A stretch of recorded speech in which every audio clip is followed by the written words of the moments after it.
Hey everybody, it's Aaron Davison from howtolicenseyourmusic.com, and in this video I'm going to talk about my experience attending Berklee College of Music. If you're a musician, I'm sure you know of Berklee. I'm sure you've heard of Berklee.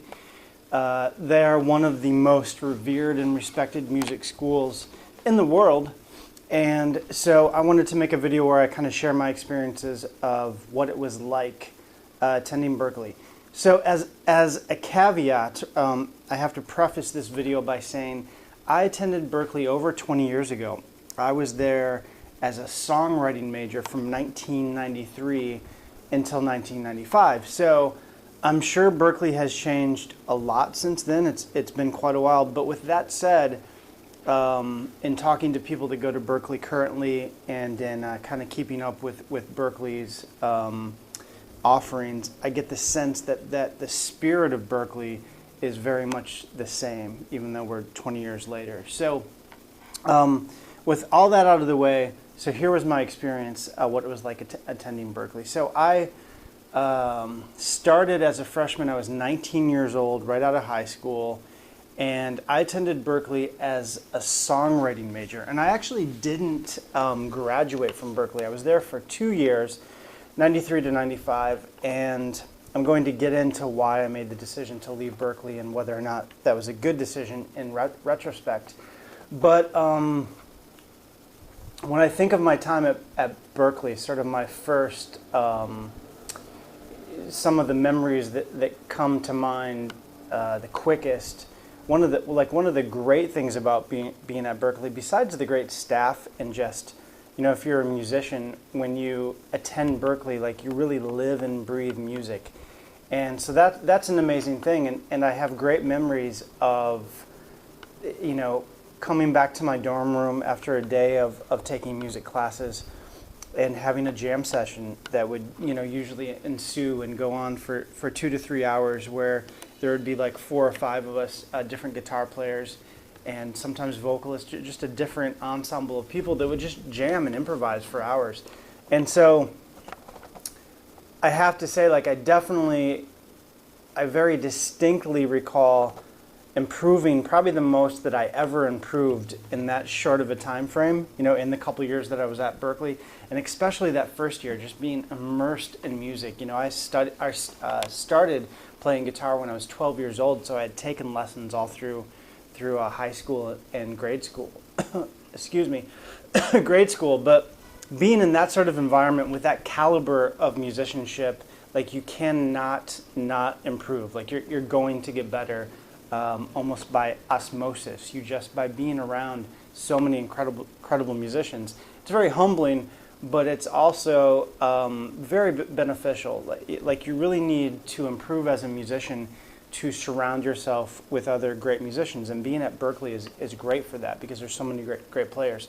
So for me, that was one of the things that I think I got the most out of from having attended Berklee. It was just that immersion in music. And so I think that's really important. The staff, you know, goes without saying, is incredible. It was incredible when I was there, and a lot of my same teachers are actually still there. I mean, like my lyric writing teacher, Pat Pattison, I know is still at Berklee, still runs the, you know, he's part of the songwriting department and teaches lyric writing. He's still there. I know some of my teachers have moved on, but so the experience, the immersion in music, the great staff, and then another great thing about being at Berklee are the incredible networking opportunities. And if I have one regret, besides leaving Berklee so soon, and I'll get to why I made that decision, but I think one of my biggest regrets is just not being mature enough to really utilize all the incredible potential for networking with other musicians and faculty. You know, like one of my songwriting teachers, Barbara Jordan, when I was there, actually founded a publishing company, and she's sort of the person who introduced me to the concept of music licensing. And I ended up working with her, you know, probably 7 years after I left Berklee. I just didn't have the sort of, I don't want to say drive, because I think I was driven, but I didn't have the sort of big picture thinking that I think is really required to be a successful musician. I didn't have it then. Like, I was very fixated on wanting to form a band and go tour and become like the next Bon Jovi or something, right? So all these other sort of potential ways to make money in the music industry at the time, I was intrigued by them, but I wasn't really as motivated as I think I should have been to really pursue them. So I would say, like, if you're watching this and you're at Berklee or you're thinking about going to Berklee, like, really, it's a really special time when you're 19, 20, 21, and you're developing and forming as a musician. There's so much potential while you're there at Berklee to connect with other people, students and faculty. So I think part of it is just the nature of being young. You know, when I was there, I didn't really have a clear idea of what I wanted to do. I mean, I knew what I wanted to do, but I didn't really know how to do it. And so, you know, just keep your eyes, if you're at Berklee or you're going to attend Berklee, like, keep your eyes very wide open to different possibilities, and don't, you know, be open-minded. Don't shut doors on potential ways to make money just because it's not exactly what you want to do or what you think it is you want to do. Real quick story, and then I'll get to some other points I want to cover. I can recall one day being in class, in a songwriting class that Barbara Jordan was teaching, and I remember she said something about, you know, she was looking for, she was pitching music to the show ER at the time, and they needed like a blues number, like a blues tune. And if anybody's interested, stay after class, talk to me, she said, and I'll tell you how to submit your music. So class ends, everybody leaves except myself and one other person. There were probably 30 people in the class. So I think a lot of people, like, you really have to be open to networking and open to possibilities. So, you know, if you're at Berklee, talk to your teachers, talk to your staff, and find out about ways you can potentially, you know, get involved in working in the business in whatever capacity you can. So those were the, like, positive aspects of going to Berklee. So I was there 2 years, and in 1995 I made the decision to leave Berklee. And I sort of regret it in retrospect. I mean, at the time it felt like the right decision, but I basically came to the conclusion that, you know, you don't really need a degree in music to pursue a career in music, you know.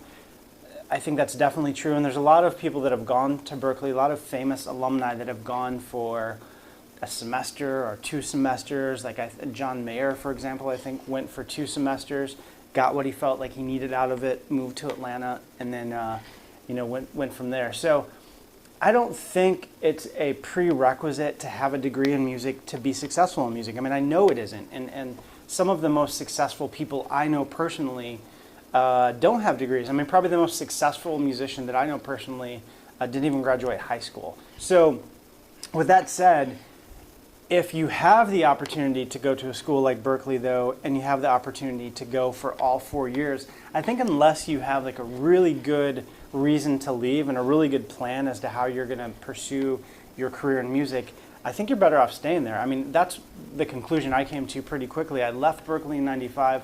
I actually moved back to Boston with the intention of getting a band together and just living there and trying to get my career off the ground that way. But after about a year, I was working every day, obviously, because at that point I had to pay for my living expenses.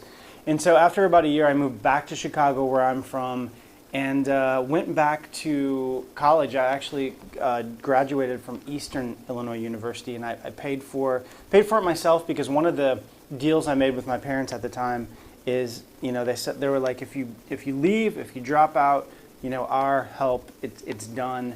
And they stuck to their word, so I ended up financing the rest of my education. So overall, the experience was really positive being at Berklee. There's a couple sort of negatives. Number one, the most sort of glaring obvious, is the cost of attending Berklee. I haven't looked into what the current cost of tuition is, but I'm sure it's a lot. I mean, when I was there, it was like $30,000 or so a year, all in, if I recall correctly, with you know, dormitory, food, everything. It's probably, you know, 50 plus in 2015. I really don't know, but I'm sure it's gone up substantially.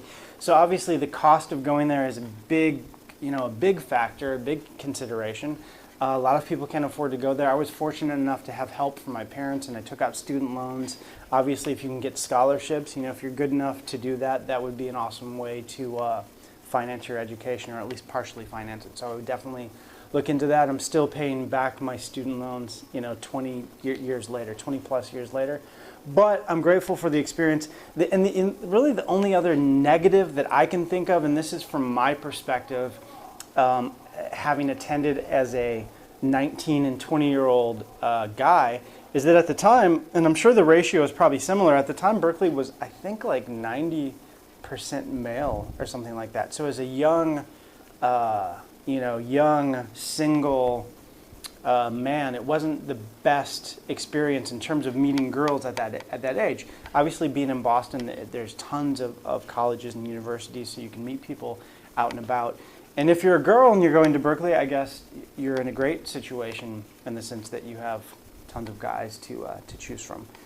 So those are my thoughts on having attended Berkeley. I'm really grateful that I was able to go to a school like Berkeley. I'm really grateful my parents helped me for the 2 years that I decided to go there. And I really feel like, even though it took me quite a few years to sort of figure out the path that was going to work for me, as a musician, and that now works for me, I feel like my time at Berkeley really sort of set the stage. It was a very formative time. Like I said, I think I improved the most I've ever improved in a short, in a 1 or 2 year time frame when I was at Berkeley. So those are my thoughts. I hope you enjoyed this video. If you have any questions, hit me up at my website, howtolicenseyourmusic.com, and you can email me at Aaron, AARON, at howtolicenseyourmusic.com. Thanks, and have a great day.